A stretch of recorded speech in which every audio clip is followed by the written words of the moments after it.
we're leaving on the next flight out today.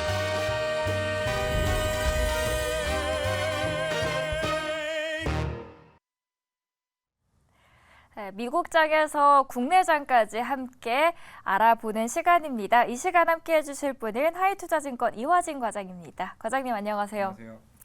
시작하시기 전에 목을 굉장히 많이 푸시네요. 네, 목이 말라서. 목이 마르십니까? 네. 잠시 뒤에 끝나시고 네. 물 갖다 드리도록 네. 하겠습니다. 목이 마르는 국장 같긴 합니다. 바짝바짝 마르는데 네. 국장 어떻게 보셨나요, 오늘은? 네, 사실 오늘 많은 이벤트들이 있었죠. 삼성전자 실적 발표 이후에 콘코드 있었고, BOJ, 통화정책 K, 그리고 중국의 PMI. 또 시작하기 전에는 테슬라 관련된 파나소닉 이슈, 굉장히 여러 가지에 대한 섹터별이나 매크로적인 이슈들이 좀 나왔었는데 결국에는 그동안에 외국인 수급에서 볼 수 없었던 코스피나 코스닥이나 선물 쪽 시장에서 강한 매도세가 나오게 되면서 오늘 장이 끝날 때까지 그 흐름이 계속 이어졌다는 점이 굉장히 좀 좋지 않았던 좀 장이 아니었나 생각하고 있습니다. 그래서 전일 미국장이 제가 앞서서 브리핑을 해드리긴 했는데 테슬라가 너무 많이 빠졌잖아요. 네. 4.8% 급락을 했는데 이게 오늘 우리 국장에서 2차 전지 관련주들의 하락의 트리거로 작용이 네. 됐어요. 그래서 2차 전지 밸류에이션 관련된 업황에 대한 물음표를 크게 만들고 있는 상황이죠. 어떻게 보시나요? 2차 전지에 대해서는? 사실 결국에는 이제 테슬라가 실적 발표 이후에 앨런 머스크가 그때 얘기했던 부분이 사실 그냥 항상 매번 자신감을 내비쳤던 일론 머스크였는데 11월 30일 날 사이버 트럭이 나오겠지만은 내가 생각했던 경기 침체에서 가장 사실 자동차 섹터가 소비가 가장 안 되는 섹터다. 그만큼 비용이 많이 드니까 그만큼 사이버 트럭에 대한 판매도 기존치를 낮췄다.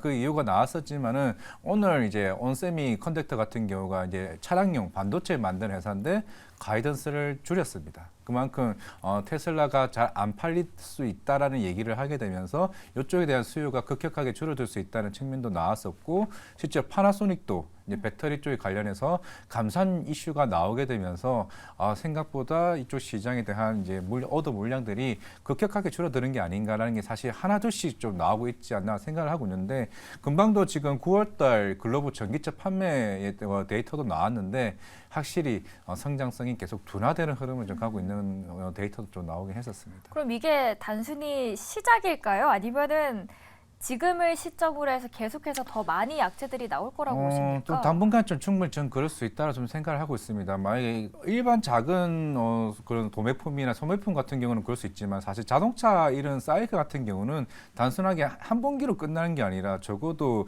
그 반기, 그 1년 이상 걸릴 수 있는 부분이기 때문에 결국에는 내년 상반기, 내후년 적어도 대선까지는 계속 이런 흐름이 좀 가지 않을까 좀 생각을 하고 있기 때문에 최근에 리튬가격도 계속 빠지고 있는 상황이고 물론 최근에 테슬라가 중국에서 다시 가격을 인상했다는 얘기는 나오고는 있지만은 과연 이쪽 시장에서 어떻게 보면 그동안 테슬라가 이쪽 시장을 꽉 잡고 있었던 상황인데 어떻게 이제 들어오고 있는 현대차, 기아차가 잘 하고 있고 GM, 포드에서 도요타까지 지금 이쪽 전기차 시장에 들어오려고 하고 있습니다. 결국 이런 완전 경쟁 시장에서 향후에 이런 MS 캐파가 서로 물고 뜯기고 있는데 시장 규모는 점점 더디게 올라가고 있는데 저들끼리 싸우게 되면은 그만큼 영업이익도 줄 수밖에 없지 않을까요? 그럼 서로 이제 가격 인하 싸움이 된다라고 하게 되면은 생각보다 저는 쉽지 않은 시장이라고 생각하고 있습니다.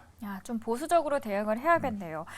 오늘 프리마켓 흐름을 짚어보려고 합니다. 어제는 굉장히 많은 이슈들이 나열이 됐었거든요. 네. 그래서 미국장에 많은 영향을 줬었는데 오늘 프리마켓은 어떻게 흘러가고 있나요? 일단 지금 화이자도 실적 조금 좀 안 좋게 나오기도 했어요. 네. 또 부진했던 흐름도 있고 일본 시장이긴 하지만은 이제 화낙 대표적인 일본 로봇 업체입니다. 화낙도 지금 사실 중국 쪽에 영향을 굉장히 많이 받기 때문에 그 중국 쪽에서 오더 물량이 안 나와서 또 실적도 또 어닝 쇼크가 나왔어요.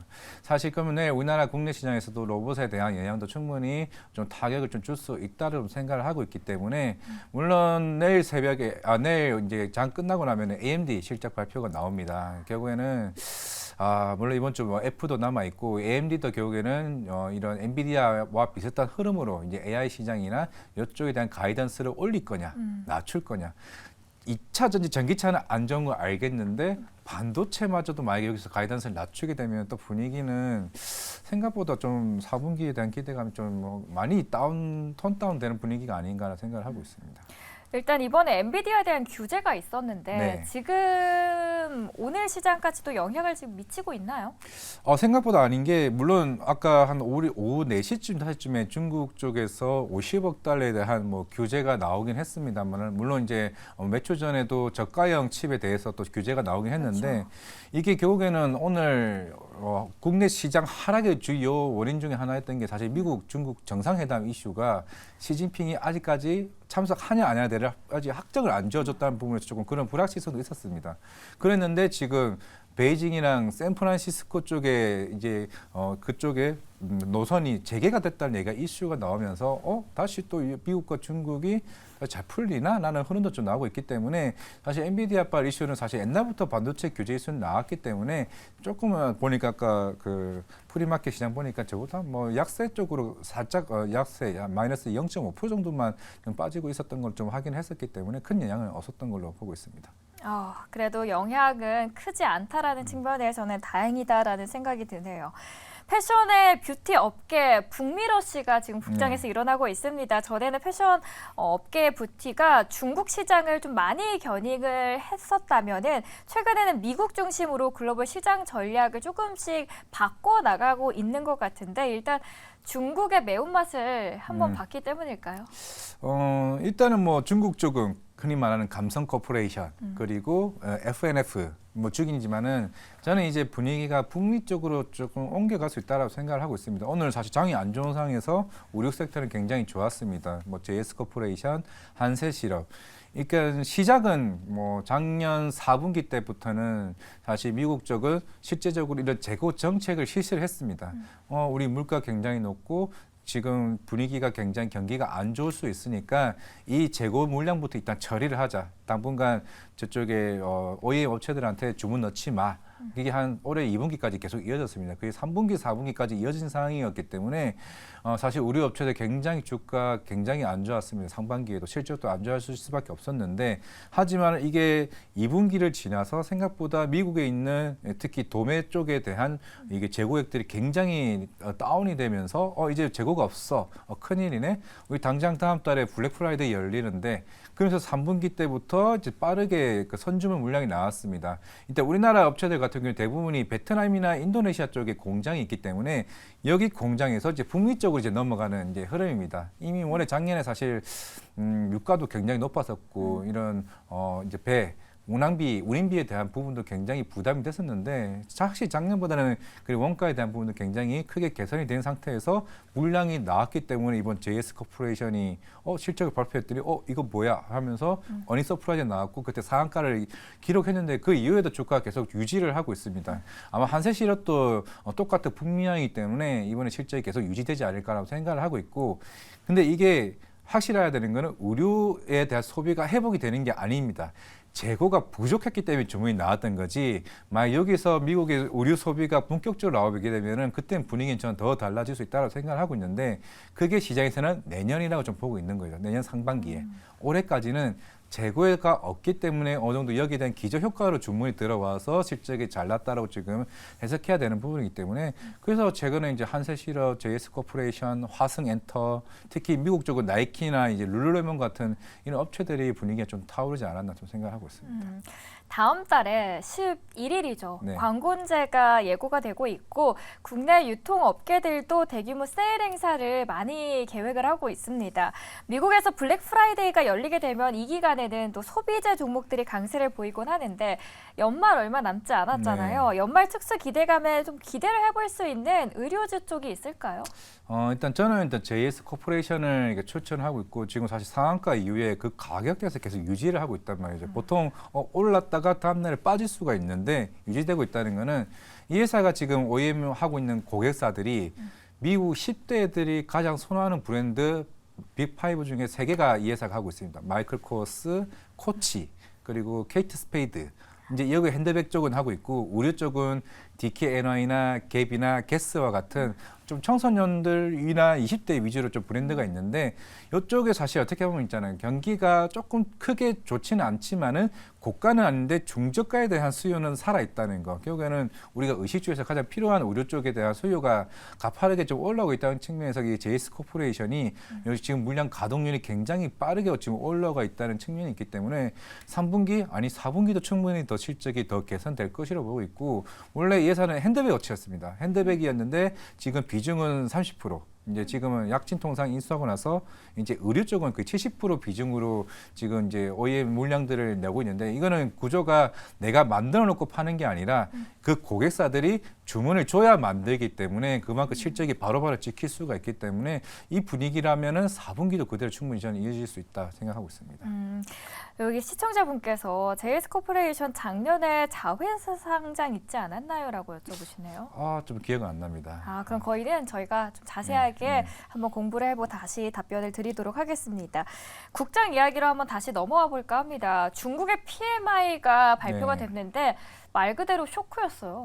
네, 그렇죠. 보통 우리가 흔히 말하는 50을 기준으로 했을 때 50 이하로 가게 되면 경기가 위축된다고 합니다. 결국에는 오늘 나왔던 PMI 지수에서 우리가 제조업 쪽은 이제 50 이하로 빠졌습니다. 49.6인가 아마 그 정도 나왔던 걸로 기억하고 있고 비제조업은 50점은 간신히 넘기는 했지만은 전을 대비해서 빠졌던 흐름이었기 때문에 생각보다 중국의 경기가 빠르게 좀 회복이 안 되는 거 아닌가? 그러면은 분위기는 여기서 중국이 계속 최근에도 1조 위안인가? 거기에 대해 국채 발행도 했고 계속 이제 경기 부양책을 위해서 유동성을 풀려고 하는 노력을 계속 하고 있는데 생각보다 중국이 오르지 못하고 있다는 거. 물론 오늘 환학 실적 발표를 봐도 또 그렇거든요. 환학이 그 협동 로봇, 산업용 로봇을 만드는데 중국의 제조업 공장에 들어가는 물량들을 내보냅니다. 근데 거기서 물량이 안 들어왔다는 거는 아직 제조업이 안 살아나고 있다는 걸 좀 반증하는 의미가 아닌가 생각을 하고 있습니다. 중국 쪽의 리스크는 저희가 계속해서 주시를 해야 될 부분입니다. 삼성전자 실적 발표 이후에 소부장 업체들의 급락이 나타났는데 이 폴더블 노트북 그리고 태블릿에 대한 가능성은 꾸준히 저희가 열어놔도 될까요, 과장님? 이게 결국에는 그동안 폴더블 업체 대표적인 뭐 파이넴텍이나 KH바텍이 그동안 주가가 못 올라왔던 거는 사실 삼성전자 향이 비중이 거의 80%입니다. 그러니까 중국도 오포도 있고 샤오미도 있기는 하지만은 아직까지는 크게 올라오지 못했다는 점. 물론 최근에 이번 나왔던 게 하웨이도 좀 크게 많이 팔리기도 했기 때문에 폴더블 성장하고 있는데 여기서 이제 크게 지금 나오고 있는 게 아이패드죠. 일단은 내년 말쯤에 대만은 디지타임즈가 먼저 얘기를 꺼냈었는데 내년 말쯤에 아이패드로 먼저 폴더블이 나오고 그 다음 해에 아이폰이 나온다. 그러면 저는 충분히 시장이 좀 뒤바뀐다 좀 생각을 하고 있습니다. 그렇기 때문에 삼성전자가 오늘 그동안 폴더블을 얘기를 거의 안 했거든요. 그런데 오늘 나왔던 거는 우리도 태블릿이랑 노트북 생각을 하고 있다. 만약에 지금 여기서 하나 아이패드가 먼저 나오기 전에 얘네들이 먼저 준비하지 않을까 생각을 하고 있습니다. 그러면은 이쪽 시장의 폼팩터의 변화, 생각보다 반도체가 안 좋은 시장에서 지금 모바일 쪽에서 지금 선방을 하고 있기 때문에 충분히 없는 얘기라 아니라고 좀 생각을 하고 있기 때문에 파이넴텍과 KH바텍은 충분히 좀 바라봐야 된다 생각하고 있습니다. 아이패드 폴더블 시장의 확대 안에서는 파이넴텍이랑 KH바텍을 보면 좋겠다라고 언급을 해주셨고요. 최근에 아모레퍼시픽 실적 그리고 화장품주들의 급등도 눈에 띄거든요. 네, 물론 오늘 실적 보고 저도 사실 놀라긴 했습니다. LG 생활건강이야 사실 브랜드 경쟁력이 약하기 때문에 컨센보다 크게 빠진다고 생각하고 있습니다. 오늘 아모레퍼시픽도 영업이익이 거의 한 50컨센보다 50% 하이하길래 사실 저는 장이 시작하게 되면은 한 15% 이상 빠질 수도 있겠다 생각했는데 오히려 반대였죠. 그 이유가 일단 아모레퍼시픽은 2분기 때도 실적 발표하고 이후에 바닥에서 올라왔습니다. 그 이유가 북미 쪽의 성장이 계속 진행되고 있고 동남아나 유럽 쪽의 성장이 계속 나오고 있는데 중국 쪽이 계속 줄어들고 있다는 측면. 사실 2분기에도 그랬지만 3분기에도 설화수 재고 조정으로 인한 비용 부담은 좀 크게 좀 부각이 됐습니다. 사실 이건 이제 시장에서 알고 있던 내용이긴 했는데 오늘 그 실적 발표 이전에 나왔던 게 화장품 가격 인상이 나왔죠. 이거는 LG 생활건강이랑 뭐 로레알이나 뭐 아모레퍼시픽, 이니스프리와 같이 화장품 가격 인상이 다음 달부터 이어진다는 거는 이제 향후에 뭐 매출에 좀 긍정적인 좀 영향을 미칠 수 있지 않을까 생각을 하고 있는데 결국에는 오늘 아모레퍼시픽의 가장 큰 상승 동력을 일으켰던 거는 코레알 X, 갑자기 생각이 나네. 코레알 X라 자회사 편입한 이슈가 있습니다. 실제로 7천억 정도의 지분을 인수를 하게 되면서 자회사 편입이 됐는데 이 회사가 해외 쪽에 대한 매출 비중이 90%입니다. 이게 흔히들 140국에게 수출을 하고 있는데 연간 매출액이 2천억이 넘습니다. 그렇기 때문에 향후에 안 그래도 지금 아모레퍼시픽은 탈중국화를 준비하고 있고 북미 쪽에 성장을 하고 있는데 북미 시장에서 젊은 청소년들의 굉장히 잘 팔리고 있는 이 브랜드를 인수를 해버렸죠. 그렇게 되면은 북미 쪽을 하기 위한 이런 발판이 더 크게 되어 있는 부분이 아닌가라고 생각을 하고 있기 때문에 그런 측면에서 오늘 아모레퍼시픽이 좀 긍정적으로 좀 나오지 않았나 생각을 하고 있습니다. 2차 전지 저희가 앞서 오프닝에서도 언급을 했는데 시청자분의 질문이 들어왔습니다.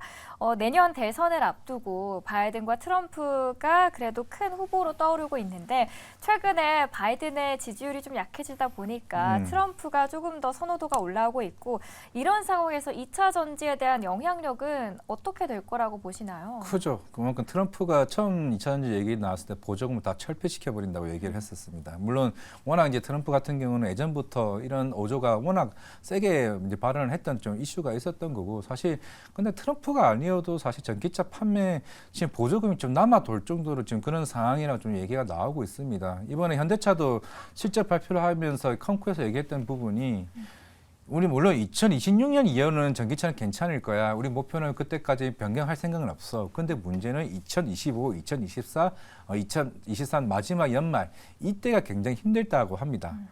이미 우리 얼리 어댑터 전기차에 대해서 얼리 어댑터 있는 애들은 이미 다 샀어. 결국에는 근데 일반인들이 사기에는 시장의 인프라가 너무 부족하다는 거죠. 그 인프라가 확충되기 전까지는 전기차 판매가 속도가 올라가기가 쉽지 않다라고 얘기를 했기 때문에 아마 시장은 아까 제가 뭐 1년이 될 수 있다고 생각하는데 충분히 2, 3년까지 충분히 이어질 수 있다고 생각을 하고 있습니다. 아니면은 정부 쪽에서 빨리 그런 충전소나 아니면 그런 관련된 이슈가 나와야 되는 부분이 있기 때문에 결국 보조금을 확대한다고 해서 전기차 판매 속도가 올라가지는 제가 쉽지는 좀 않지 않을까라고 생각을 하고 있기 때문에 좀 시간이 좀 걸릴 수 있다. 그렇기 때문에 물론 반등은 나올 수는 있습니다. 나올 수는 있지만은 결국 숫자 데이터가 나와야 분위기가 좀 뒤바뀔 수 있다는 점은 조금 명심을 하실 필요가 있고 결국 당분간은 이렇게 쉬어가는 타이밍에서 도요타가 침투할 시간을 준다는 것은 사실 현대차 기아 입장에서도 좋지는 않은 상황이고 결국에는 테슬라 입장에서는 어떠한 정책이 또 바뀌냐에 따라서 경기가 좀 달라지지 않을까 생각하고 있습니다.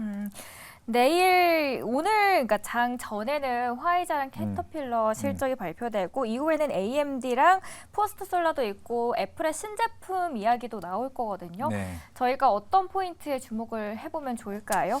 사실 우리는 이제 FOMC에 대해서는 이제 뭐 동계를 생각을 하고 파월이 어떤 반응하냐고 중요할까 생각을 하고 있는데 아까도 이제 다른 분이랑 얘기를 했는데 애플이 실적이 안 나올 건 다들 알고 있지 않을까?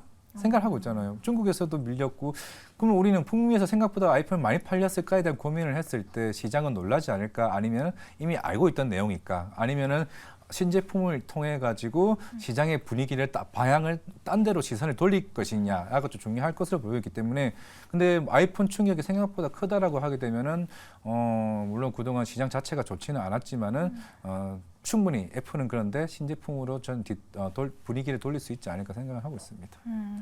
그럼 내일 국장 대비해서 가장 유망하게 보는 섹터는 어디다? 내일은 반도체의 이슈 아닐까 좀 생각을 하고 있습니다. 일반적으로 항상 실적 발표 날에는 안 좋았고 그 이후에 그런데 왜냐면은 예전에 2분기 때도 그렇고 실적 발표를 하고 난 며칠 뒤에 이런 반도체 서부장의 수주 모멘텀들이 공시대 하나둘씩 나오더라고요. 오늘 했던 말들 뭐 내년에 HBM 생산 속도를 2.5배 증가시키겠다라는 거는 결국에는 조만간 장비 수주 모멘텀이 살아나지 않을까 생각하고 있기 때문에 오늘의 반도체 서부장의 급락은 오히려 속임 수 있다, 트릭이다라고 좀 생각을 하고 있습니다. 그 안에서 가장 유망하게 보시는 종목 있으신가요? 저는 이오테크닉스랑 제우스를 보고 있는데 오늘 이오테크닉스 좀 많이 빠지긴 했지만은 삼성전자향에 대한 익스포저가 굉장히 큰 제품 회사고 그리고 4분기 때부터 그 레이저 스텔스 다이식 장비가 납품이 들어갑니다. 그렇기 때문에 3, 4분기 때부터 이오테크닉스는 실적적인 측면에서 굉장히 크게 개선되는 좀 종목이 아닌가 생각을 하고 있습니다. 네, 오히려 빠지는 게 속임수일 수 있고 그게 더 매수의 기회일 수도 있다라고 관점을 제시를 해주셨습니다. 오늘 이 시간 함께해 주신 분은 하이투자증권 이화진 과장이었습니다. 과장님 감사합니다. 네, 감사합니다.